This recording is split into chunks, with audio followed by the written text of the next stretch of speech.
Hello. Hello! Welcome to Kotaku XP. I'm Gita Jackson. Yeah, that's who she is. That's who I am. I can't pretend to be anyone else. I can pretend to be a lot of other people. Don't, though. Just be Tim. Be Tim. I'm Tim Rogers, and this is I've just received troubling news. We're not gonna talk about it though. What? No, don't worry about it. It's okay. You're leaving me in a state of panic right now. I can't. You can't just see that. You don't have to worry about it. Nobody else has to worry about it. But now I'm worried about it. Welcome back to Kotaku XP. How are you doing today? I'm doing okay. Now I'm concerned. I was doing great. It's Virgo season. Yeah. Virgo season, get ready to be hypercritical of everything and extremely productive. Extremely productive. I'm a Virgo. These are feelings I understand and relate to. Feelings of anxiety and like nothing you do is ever good enough. And just really being very concerned with minutia and not seeing the forest for the trees. So that's what I'm looking forward to for all of Virgo season, and I hope you are too. Well, that sounds great. I'm in my element right now. I'm ready to clean some stuff and buy some plants. Clean some stuff and buy some stuff? I'm buying plants. I need more plants in my life. Are you going to buy clean plants so you don't have to clean them? Plants are self-cleaning. Are they? I think so. Don't you water them? Is that watering them sort of like cleaning them? No, that's just general caretaking. You try to caretaking. avoid the leaves when you pour the water on there? Yeah, you should try to avoid the leaves. I Avoid need to the leaves. repot. I have a jade tree and I need to repot it. Anyway. Oh, we've got video game news. Video game news. Oh my god. So there's a video game that you liked a lot.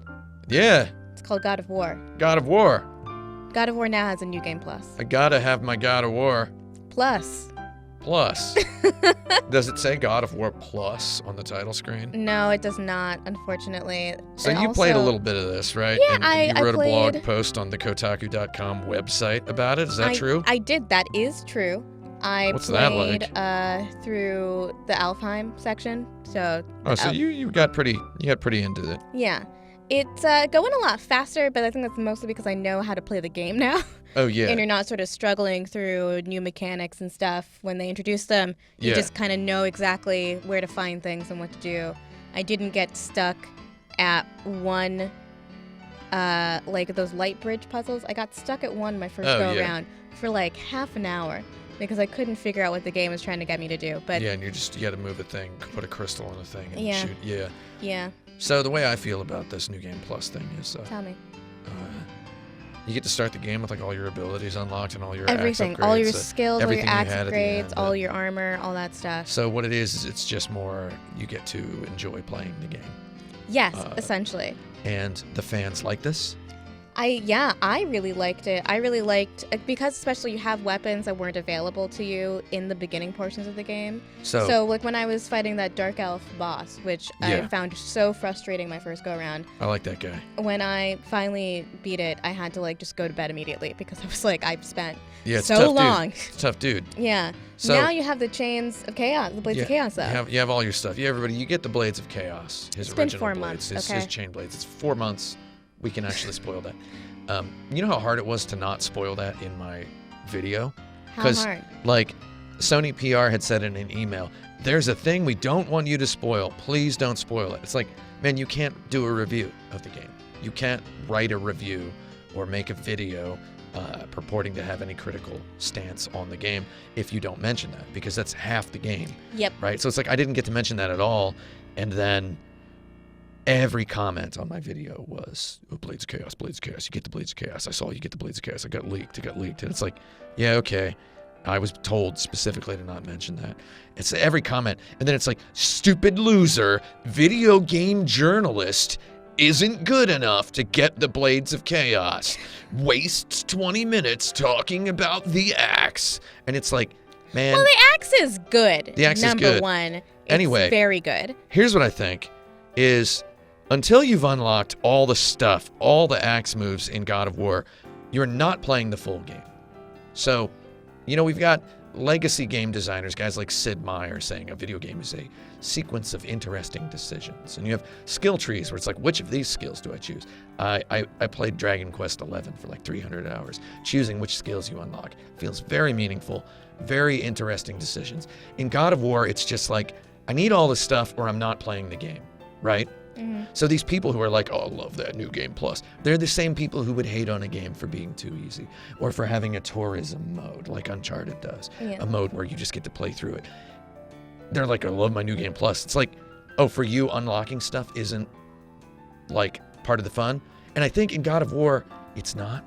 It's like a macaroni and cheese buffet table where a sniper comes over the intercom and says, I'll shoot you. Take all the time you need. Eat the macaroni and cheese at your own pace. There's a toilet, plenty of water. Just eat it all. It's okay. Yeah. I'm here. If you want to stop, I'll kill you. That's what it feels like. So, yeah.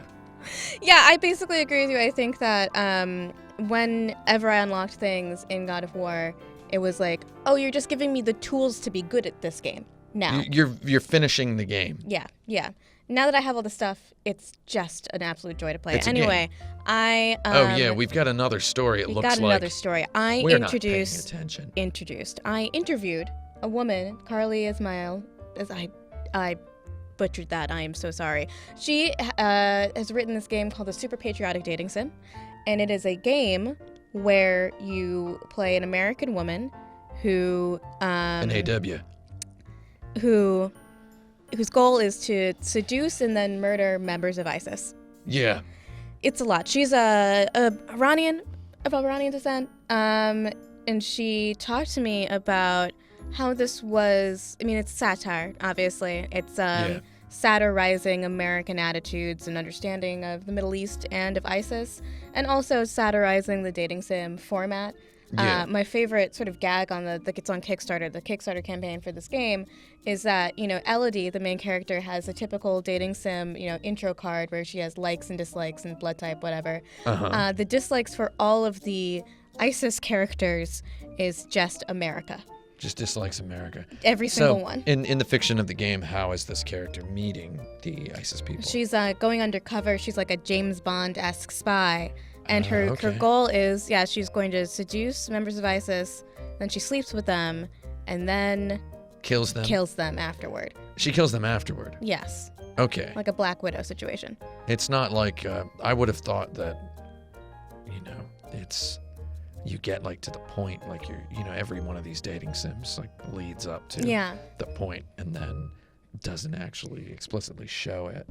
I would think that the murder happens like that. Yeah. Like, if she hates them enough to murder them, I don't know. That's a question I'm not ready to grapple with today. Yeah. If she hates them enough to murder them, but not enough to not, Well, she also wanted to write a dating sim that portrayed women having sex from the perspective of a woman. Yeah. So a lot of dating sims, even ones that are targeted towards women, when they're showing a woman enjoying something, it's like you're seeing an image of a woman enjoying something from the perspective of a man. And she was really about I want her to have sex because I want there to be a game where women having sex is described on their own terms. Yeah. So they got a bone, basically. Yeah. They got a bone. So she made them all really good at sex and all the worst at every single other thing. So the murder will happen. So in order to keep the date going along, there's questions and answers. And you have to just basically say that you hate America, and they'll have sex with you if you just talk about hating America. I don't know if it's going to work for all of them, but I think for the obviously, it'll probably end up more subtle than that. Yeah. No, we talked a lot about satire. She has a background in comedy. She's from Chicago and, is active in the Chicago comedy scene. And so she's coming from it from a writer standpoint. Yeah.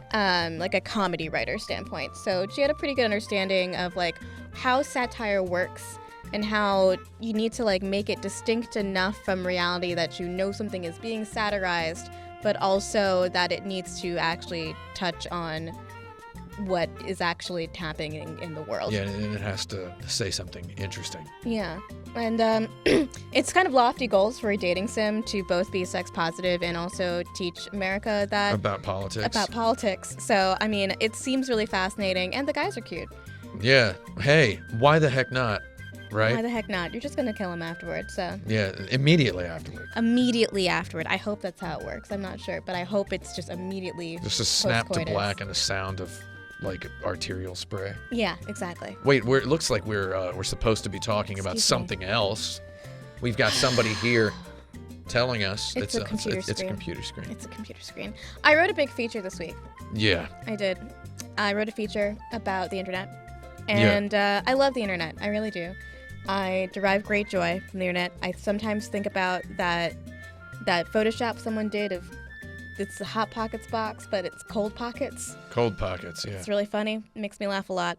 However, I got some problems with the internet. Yeah. And I think the problems with the internet are innate to the design of the websites we use, and the goal of making people or trying to teach people to be kind to each other online is, I mean, it's a good goal, but it's not going to work until we actually change how we interact with and engage with the websites that we use to speak with each other. Yeah. I really truly believe websites like Twitter, Facebook, Tumblr, they all reward all of the bad behaviors that we are seeing now dominate our lives and make us feel crappy all the time.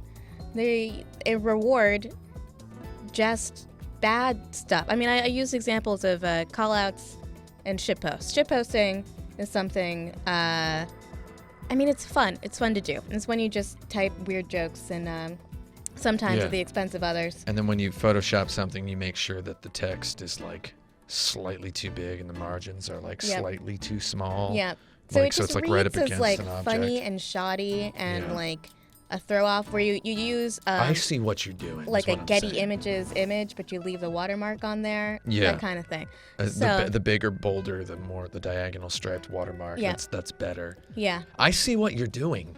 It's all very calculated. I see it. The problem is that we use these things in context of politics now, even. And they work as like community policing tools in small, like, you know, have you ever razzed someone because they were being a doofus and you wanted them to stop being a doofus? Like someone in your friend group who just says something real stupid. And I usually you just kind of hate razz on them. people in third person when they're not around. Ah, I see. You know, the old-fashioned way. Except you know. I use text messages. I have like one friend that a text message to make fun of people. Yeah. We don't make fun of people. We engage in a discourse that helps us make ourselves do better than that person. That's a smart way to look at it. We target specific people as examples of things we don't want to be. Yeah. No, that's a good way. I just, you know, sometimes though, you're in a friend group and you got to roast a guy a little bit because he's doing something really weird and you need him to stop doing that. Yeah. That works, you know, that's like a form of shitposting. That works in like a, you know, small friend group where, you know, you actually like the person, you know it's in good faith and nobody's feelings get hurt. But once you start shitposting random people online and then thousands of people join in, that like has no actual goal. All you're doing is just being really cruel to someone publicly because maybe they said something kind of stupid. I think we need to not just be more mindful of how we talk to each other. We gotta let these websites that we hate just die. We gotta end them. You know what we we gotta need? leave. Real names on PSN. That's what we need. No, we don't. We don't need that. We really don't. Everyone on Twitter needs to be verified. Actually, no. There's verified people who are terrible. That's true. I can think of like 3 off the No, top the of my problem head. is the website. It's Marshall McLuhan. It's the medium, not the message. Yeah, exactly. That's the what medium it is is. the message. The medium is the message. The medium is better than the message when it comes to games like Overwatch. Overwatch, I was going to say Overwatch released. Blizzard released a short film starring a lot of people's favorite character, D.Va. She's my favorite character. She's a good character. I watched the short film, It but I was didn't fun. do it for fun. I watched it because that's my job, okay? But also because I had a good time. I drank a cup of coffee and watched it. That sounds really nice. Drinking a coffee, got my headphones on, full screened it. 3 people came by. You know, I sit I right watched by. it. I watched it in bed. I sit right by the door of a meeting room, right? Yeah. And there's people like, I don't know, in different divisions who just, I got my headphones on. Like, what's that you're looking at? What video? Is that a video game? You playing a video game there? It's like, yeah, I work for a video game website. And the guy's like, yeah? Well, I've got my hand in the company bank account. Get out of that chair. It's mine. And I'm like, whoa, okay. I don't think that's happened to you, actually. I think he's something along the lines of doing that a joke. Happens multiple times. It's not like that here. So they put the Korean city of Busan into Overwatch. You've been to Busan? Yeah, about 20 times. I've taken the KTX. I've taken the Mugonghwa. I've taken a bus. And I've driven there. So, from Seoul. All from Seoul. Wow. So, I've taken the overnight train. That sounds fun. Taken a bus on a hot summer day. That sounds less fun. I experienced the hottest summer day of my life that I've ever felt in Busan. I experienced the coldest winter day that I've ever felt in my life in Busan. I arrived in Busan one day during a blizzard where there was about 3 feet of snow on the ground, and I was marooned in Busan Station, which is right at the middle of this new Overwatch map. Is Busan Station and the nice, weird shopping district that's right by there. And there was a Twitter thread. Oh, that yeah. You saw, that you linked to. A professional translator and PhD grad student was just sort of showing off like the similarities between this future Busan from Overwatch and the real Busan, as well as sort of skyline, the way the skyline looks. Yeah, they noted that they added a couple of more skyscrapers to show that Busan had continued to develop over the years. Yeah. And the Busan train station is a little bit different. It still has it has a very striking facade. Yeah. That's sort of the sheer black glass facade, which is just like very stark looking. It's a very nice looking train station. And there's one thing that I thought was really, really cute, which was in one of the shops, they're advertising a particular Korean pork dish. Yeah. That apparently originated in Busan. It is a delicacy of that area. Busan also has a beautiful beach. One of the nicest beaches I've ever hung out on. It's just a very different type of beach. It feels like a nice beach. So I've been there in the summer. Classy. Very classy beach. Very cheap, affordable city to live in. It's actually, it feels like it's on the way up because it's the second largest city in Korea, Seoul being the biggest city, obviously. Everybody knows Seoul. They had the Olympics there. So Busan is like on the way up because there's this movie recently, Train to Busan. If you've seen that movie. It's got zombies on a train. It's a great movie. I've ridden the train that is that train, except it was not full of zombies. There were several drunk old men on it, but that was a different thing. And and there's a video game festival in Busan every September called Busan Indie Connect, and I've been there. Beautiful festival, coordinated by Mark Fleury, who made the game Thumper. Oh, so yeah, I love that game. Yeah, so I mean, beautiful city. I really like the way it's represented, and Korea has always been there for Blizzard games, and Blizzard games have informed so much of Korean games, like Korean games that came up, and I mean, I don't know, it's really neat to see Blizzard just straight up put Korea in their game. They could have put Hong Kong or Tokyo or one of the cities that always gets put in those games, but they're like, you always end up with Tokyo in a game. So it's like, for them to put Busan in there is just like such a classy move, and to have a character who's from there, it's like that's really neat. She has one of her teammates on her mecha squad is one of her old gamer friends, which I thought was really cute. Yeah, D.Va in the short. And Demon, yeah. Yeah. So, and then also it's just I remember the 90s. I remember playing Blizzard games in the 90s, playing Diablo, and this was at a time when kids would wear shirts or have tattoos that just have like fake Chinese. Right? Mm-hmm. And then you have this city in Overwatch, and all of the Korean in there is real and authentic. And it's like, and specific to the city itself. Yeah, and it's like, wow, we've come a long way, video games. Truly. And then some things haven't come a long way at all, like Dragon Quest, which the games largely stay fundamentally the same every time a new game comes out. And I love it. So I love when stuff changes, and I love when stuff doesn't. So you contain multitudes. I'm making this Dragon Quest review video, the Kotaku review. They're letting me do the review because I've already spent 300 hours playing the game. So Jason Schreier knew he could not compete with my 300 hours, as there are not even 300 hours between now and the release of the game. He, stepped aside. And You've already played it several times. Played through it several times, yes. So this most recent time, I'm playing through the English version, and up until like 2 weeks ago, I could have said anything on this show, any specific thing that I wanted about Dragon Quest. But right now, I am under embargo, so I can't. The moment I undid the plastic seal on the U.S. physical copy that they sent me, I'm not allowed to talk about it As you anymore. know, if you break the embargo, evil witch will come to the office and whisk you away, and you'll never be seen or heard from again. Yeah, a black hole will open under my chair, and I'll fall into the darkness. Yeah. So if you want to know what I think of Dragon Quest XI, just look at my old tweets. Yeah, I mean, he's already said a lot about it online and elsewhere. I in did life, in this office, in this chair sometimes. love this game. So there's wait, I didn't say I love the game. Sorry, I'm sorry, I didn't say it. Don't listen to that. So yesterday I posted on Twitter a little excerpt of my review, that like a little thing I cut out, an outtake. It's not specific to Dragon Quest XI, but Dragon Quest is my favorite series of video games. Okay, but my first exposure to it was watching the neighbor kid play Dragon Warrior. His mom bought him every new video game.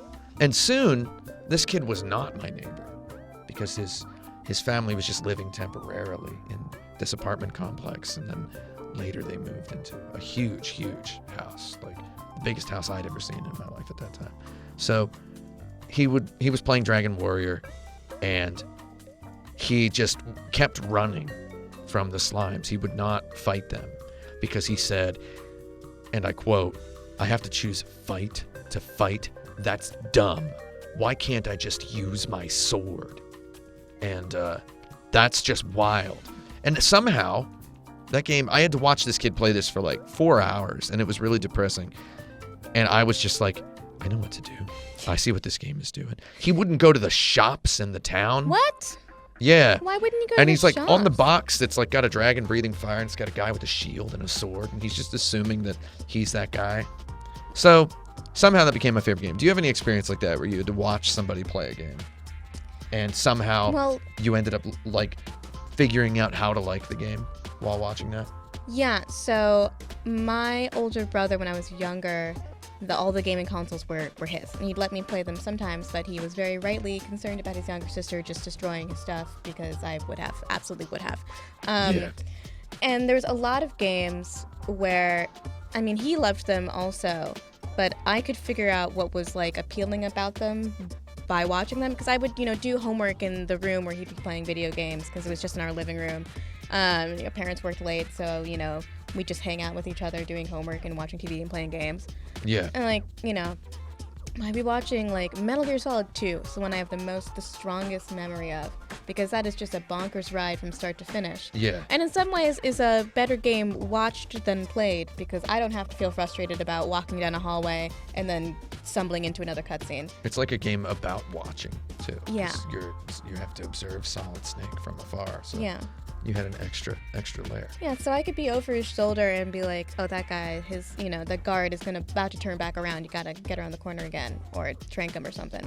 And, that was I can see that actually working as a really good advertisement for Metal Gear, because Metal Gear is a game about perception. Yeah. So being one level removed from it will make you observe things that the players might not. Yeah. I think games, like a lot of games that are about perception, that are about visible information, like Killer Queen, Yeah. right? Observing people play Killer Queen, even poorly, Oh, it's so fun. you can like devise. Yeah, I got stuck Strategy. in like an indie arcade situation. I got stuck in line behind people that just would not give up the Killer Queen machine. But it was so much fun watching them. And I think that is another good example of I figured out how to get the goal better than they were when they were actually playing, because I could see more of what was happening. We have 4 seconds. goodbye. I love Oh you God. all. I'm not dead.